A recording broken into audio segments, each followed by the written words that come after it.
Welcome back, everyone. Alex here with UpTrade.com, back again for another iPhone comparison. In the past, we've gone over the iPhone XR compared to many other leading smartphones because the XR is such a great value. Often, it's easy to compare devices that have many differences as long as one has features the other does not. However, today, we will be tackling two phones which are extremely similar, the iPhone XR versus the XS. Believe it or not, the insides are not exactly the same.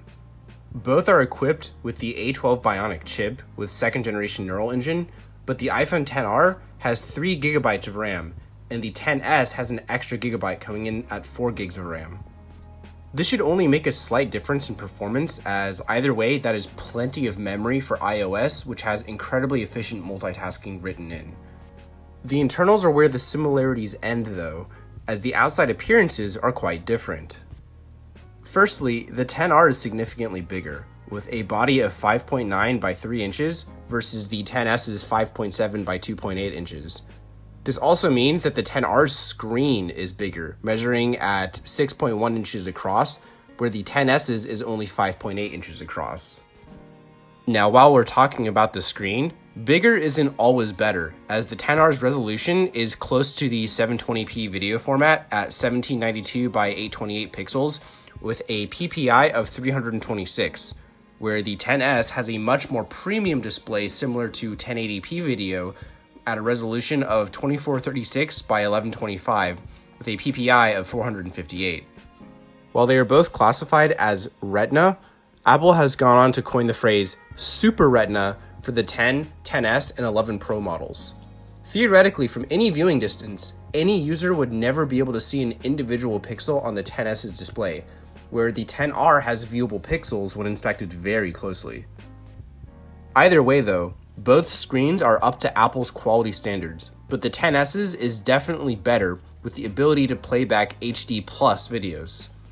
Besides the difference in display resolution, the display type is also different. The XR follows the traditional LCD display common on the iPhone 4 through the iPhone 8, but the X and XS both have an OLED display, which has a greater color contrast due to the more premium technology. Therefore, the XR's color contrast is rated at 1400:1, but the XS's is actually 1,000,000:1. Now for cameras, both phones have identical 12-megapixel lenses capable of recording at 4K resolution and 7-megapixel selfie cameras capable of recording 1080p footage. Where the XS shines, however, is the additional telephoto lens. Ordinarily, with the XR, to zoom in, the phone relies on its software to digitally enlarge the image. However, due to the telephoto lens, the XS can optically zoom, resulting in a crisper and more detailed image. Next up is the battery. The XR has a 2942 mAh battery, where the XS only has a 2658 mAh battery. This is thanks to the increased size of the XR. Secondly, due to the smaller screen resolution, the XR has less pixels to simultaneously light up. So in terms of battery life, the XR can achieve 16 hours of continuous video playback, where the XS can only last 14 hours. Either way, thanks to their shared A12 CPU, each phone can easily last all day long thanks to Apple's improvements in power-efficient technology. Minor note, on the water resistance, the XR is rated at IP67, where the XS is rated at IP68. Both phones are totally splash-proof, but the XS can be submerged in up to 1.5 meters underwater for 30 minutes, where the XR is only rated for 1 meter for 30 minutes.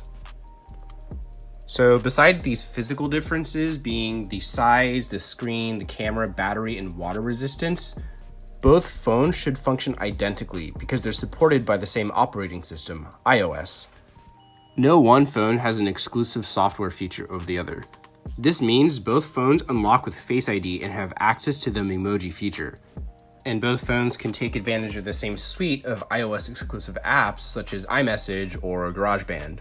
With these similarities and differences in mind, we can see how the XS, being an ultra-premium smartphone, started out with a retail price tag of $999, and the XR was Apple's regular high-quality device, which is definitely still up to standard, but dwarfed by the highest-end hardware possible found on the iPhone XS. On the used market today, the 10R runs between $400 and $500, and the 10S is between $500 to $600. With about a $100 difference between the two, either would completely be a great option. I would weigh whether you want a bigger but less detailed display or a smaller but incredibly detailed display, as well as how much the extra camera really means to you. Of course, if you wanted the best of both worlds, you could also go for the 10S Max, which you could pick up for around $600 if you're very lucky and find the right deal. In conclusion though, overall, between $400 and $600, I would still pick the 10R due to getting a longer lasting battery and larger display. But if you truly desire the ultra premium experience, the 10S has never been more affordable, with the 11 Pro and Pro Max being almost 1 year old now. Either way, I hope this video was informative, and if you think either of these phones is right for you, I encourage you to purchase your preferred device from our website, UpTrade.com, where we can guarantee the quality, safety, and experience for your new phone. Thank you so much for your continued support and have a wonderful day.